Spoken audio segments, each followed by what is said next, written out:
Welcome to all of you on my channel. मैं हूं विकास। आज का हमारा टॉपिक है क्लोज, उपवाक्य। सो वीडियो स्टार्ट करने से पहले मैं आपसे कहना चाहूँगा, जिन्होंने अभी तक मेरा चैनल सब्सक्राइब नहीं किया है, सो प्लीज़ वो वीडियो के शुरुआत में या अंत में ज़रूर सब्सक्राइब कर दें, जिससे आने वाली वीडियोस आपको मिलती रहें और मुझे मोटिवेशन मिलता रहे और जिससे मेरा चैनल भी ग्रो करे। So please subscribe my channel. Subscribe करने के लिए आपको सिर्फ सब्सक्राइब पे टच करना है। So please subscribe my channel. So start करते हैं। क्लोज, उपवाक्य। सो पहले सिंपली समझ लेते हैं उपवाक्य क्या होता है।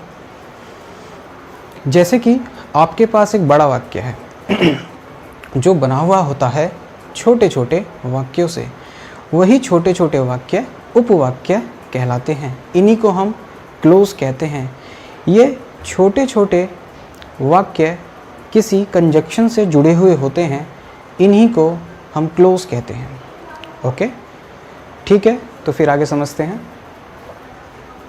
इंग्लिश में देखते हैं, such a group of words which forms part of a sentence and contains a subject and a predicate is called a clause. Means ऐसे शब्दों का समूह जो बनाते हैं किसी वाक्य का भाग, पूरा वाक्य नहीं, किसी वाक्य का भाग।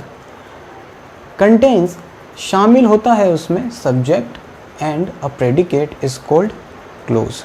जैसा कि मैंने आपको अभी बताया कि बड़ा वाक्य है, कोई वाक्य है, उसमें छोटे छोटे जो वाक्य होंगे उन्हीं को हम क्लोज बोलेंगे, क्योंकि बड़े वाक्य में छोटे छोटे वाक्य को हम उपवाक्य कहेंगे। Got it? अब हिंदी में देख लेते हैं। क्लोज या कहें उपवाक्य शब्दों का वह समूह है जिसमें फिनिट वर्ब्स हो और जो किसी वाक्य का भाग हो। मीन्स जिसमें फिनिट वर्ब्स हो। जब आप कोई वाक्य बनाएंगे, जब आप कोई सेंटेंस बनाएंगे तो उसमें वर्ब्स तो यूज़ होंगे ही, फिनिट वर्ब्स। फिनिट वर्ब्स क्या होती हैं? जैसे मेन वर्ब्स या हेल्पिंग वर्ब्स। इसमें एक सब्जेक्ट तथा एक वर्ब होती है। एक वाक्य में दो या दो से अधिक कितने भी क्लोज हो सकते हैं तथा क्लोज किसी कंजक्शन से आपस में जुड़े होते हैं। तो ठीक है, इसमें दो या दो से अधिक क्लोज हो सकते हैं। कोई बड़ा वाक्य है, उसमें छोटे छोटे उपवाक्य ऑब्वियसली हो सकते हैं, लेकिन जब वो क्लोज आपस में जुड़ेंगे तो वहाँ पे हम किसी कंजक्शन का यूज़ करेंगे। तो एग्जाम्पल देख लेते हैं।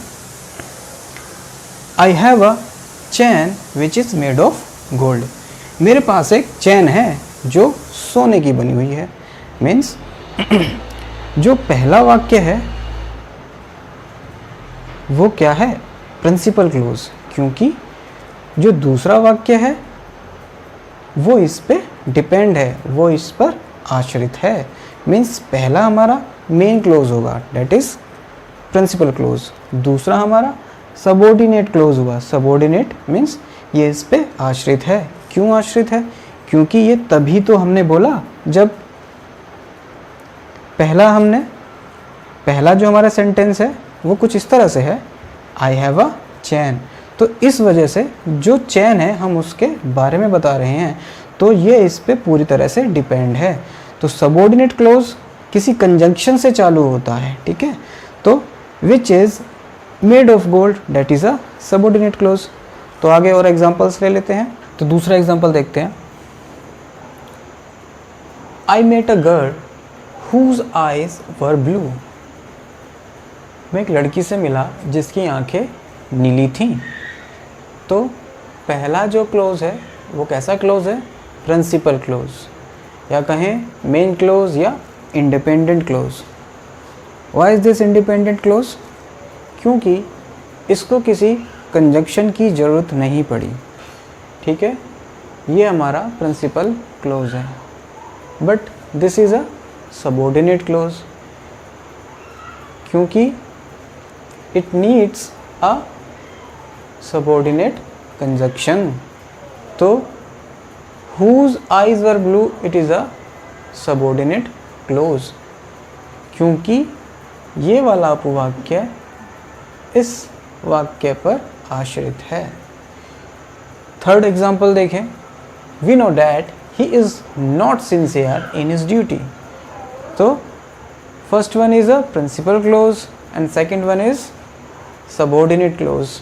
ये वाला जो वाक्य है या उपवाक्य है प्रिंसिपल क्लोज पर आश्रित है, और यहाँ पे जो कंजक्शन है ये हमारा सबऑर्डिनेट कंजक्शन कहलाएगा. फोर्थ एग्जांपल देखें, थोड़ा ध्यान दीजिएगा इस पर. Ravi is intelligent but his friend is fool. तो first one is a principal clause but second one is a coordinate clause. आप कहेंगे कि अभी तक तो सबऑर्डिनेट क्लोज था, ये कोऑर्डिनेट क्लोज कहाँ से आया?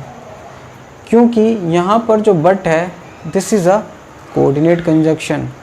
तो हमने यहाँ देखा कि दोनों जो वाक्य हैं या इस वाक्य के उपवाक्य हैं समान पदीय उपवाक्य हैं, मीन्स दोनों की अपनी सेम इम्पोर्टेंस है, सेम वैल्यू है. सो क्योंकि सेंटेंस कैसा है, Ravi is intelligent but his friend is fool. यहाँ पर but is a coordinate conjunction. तो फिर हम देखते हैं टाइप्स ऑफ क्लोजेस. तो टाइप ऑफ क्लोज देखते हैं, जैसा कि हम पहले एग्जाम्पलों में देख चुके हैं. Number 1 principal clause, 2 coordinate clause, 3 subordinate clause. किस तरह से ये एक पूरे वाक्य में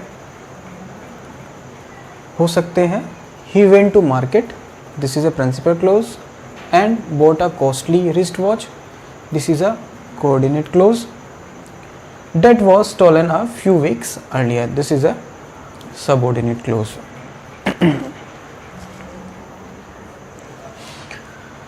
और ये जो कंजक्शंस हैं, जैसे कि कोऑर्डिनेट क्लोज है, कोऑर्डिनेट क्लोज में हमने कंजक्शन का यूज़ किया. जब भी प्रिंसिपल क्लोज से कोई दूसरा वाक्य जुड़ेगा या दूसरा कोई क्लोज जुड़ेगा तो हम कोई कंजक्शन का यूज़ करेंगे. अब यहाँ पे ये क्या है, किसका काम कर रहा है, कोऑर्डिनेट कंजक्शन का. और यहाँ पे ये हमारा जो क्लोज है ये कैसा है, सबऑर्डिनेट क्लोज. यहाँ पे डेट कैसा काम कर रहा है, सबऑर्डिनेट कंजक्शन का. सो गाइस, जैसा कि मैंने बताया कि कोऑर्डिनेट क्लोज चालू कहाँ से होगा, विद कंजक्शन, और सबऑर्डिनेट क्लोज कहाँ से चालू होगा, विद कंजक्शन. तो यहाँ पे एंड कंजक्शन का काम कर रहा है और यहाँ पे डेट कंजक्शन का काम कर रहा है. आई थिंक आपको इतना आज समझ में आया होगा. बाकी के जो टाइप्स ऑफ क्लोजेस हैं, प्रिंसिपल क्लोज या कोऑर्डिनेट क्लोज और सबऑर्डिनेट क्लोज, उनको हम अगले लेक्चर में डिस्कस करेंगे. So guys, please subscribe my channel और घर पर रहिए, सेफ रहिए. मिलते हैं अगले वीडियो में.